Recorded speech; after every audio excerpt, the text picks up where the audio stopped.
डाली घांट सांगरे खटा टिके नथिले खाइबा अधूरा रही जाए। नमस्कार, संध्या रोषेई चैनल को आपण मानक स्वागत। आज मु बिना पियाज रसुण रे ओउ खटा प्रस्तुत करिवे। तेबे डेरी करिबा काहेकि एबे ओउर खटा प्रस्तुत करिबा। ए ओउ खटा पाई मु 3टी ओउ नेइची। कसी ओउ रे खटा कले बहुत भल लागिबो। ओउ को आमे धुई परिष्कार करि देइछि। ताकू चाकू साहाय्य धीरे धीरे काटी तार पाखुड़ा बाहर करिबा। ओउरे 6 पाखुड़ा थाए। काटिला बेले ओउ लालुआ होता है, हाथ कटिଯିବ। तेणु सावधानतार सहित ओउ को काटिबाकू होता है। ओउर पाखुड़ा को खोलीदबा। 6टी पाखुड़ा अच्छी, ता भितर तार फूल अच्छी, फूल को बाहर करिदबा।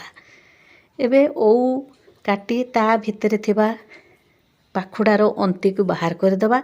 कसी ओउर चोपा छड़ेबा आवश्यक नाही। ओउ को काटी दिकी धुई देइछि। ताकू एबे सिझिबा पई प्रेशर दे देबा।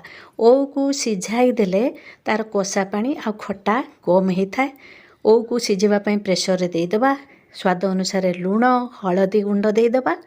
आवश्यक अनुसार पानी दे प्रेशर ढाकुणी दे देबा गोटे सीटी पर्यंत। एबे तार बेसर मसला प्रस्तुत करिबा। गोटे चामच कला सोरिष, 2 चामच धला सोरिष, गोटे स्पून जीरा, 2टी सुखिला लंका, 2 इंचर कटा अदा, 3 चामच पानी दे तार मसला प्रस्तुत करी साइड रे रखिबा। ओउ सिझी जाइछि, ताकू छाणी नेइछि ता पानी रु। एबे तार खटा प्रस्तुत करिबा। गैस रे पैन बसाई तेल देबा। तेल गरम होला परे 5 फुटण देबा। हाफ स्पून जीरा दबा, गोटे पिंच हेंगु दबा, भल भावे फुटाई नबा। 2टी तेजपत्र दबा, किछि करी पत्ता दबा दे मसला को गोलाई नबा। बाटिकी रखिथिबा बेसर मसला को तेल रे देई दबा। बेसर मसला को आमे अधिक भाजिबा नाही, 2 मिनिट भाजिबा, पिता लागिबो अधिक भाजिले। एबे गोटे चामच हल्दी गुंड, गोटे चामच काश्मीर चिली लंका गुंड, स्वाद अनुसार लूण देबा।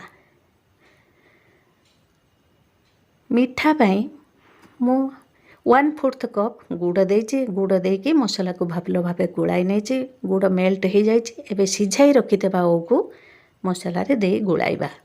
भल भावे मसला आ ओउ जेपरि मिसी जिवो। एई ओउ खटा को अधिक पानिया करिबा नाही। आपण चाहिले ए ओउ खटा को 5 रु 6 दिन फ्रिज रे रखी खाई परिबे। मिक्सचर जार अल्प पानी दे आमे सेही पानी को गोलाई ओउ रे दे दबा। भल भावे सब गोलाई नबा। ओउ खटा फुटी आसिला परे हमर भजा जीरा गुंड गोटे चामच दे दबा। ओउ खटा प्रस्तुत हो गलानी। मो भिडियोटी आपणकर पसंद आछले लाइक शेयर कमेंट करिवे। मो चैनल आपण नुआ होइथिले सब्सक्राइब करिवा भूलिबानी अनुरोध रहिला। ओउ खटा प्रस्तुत हो जाइछि बिना पियाज रसुण रे। एबे परसिबा पई एक प्लेट को बाहर करि नबा। गरम गरम भात, पूरी, रुटी, पराठा संगरे ए ओउ खटा भल लागिबो। आउ एक नुआ भिडियो नै आछिले आपण सहित मोर साक्षात हेबो। रहिली।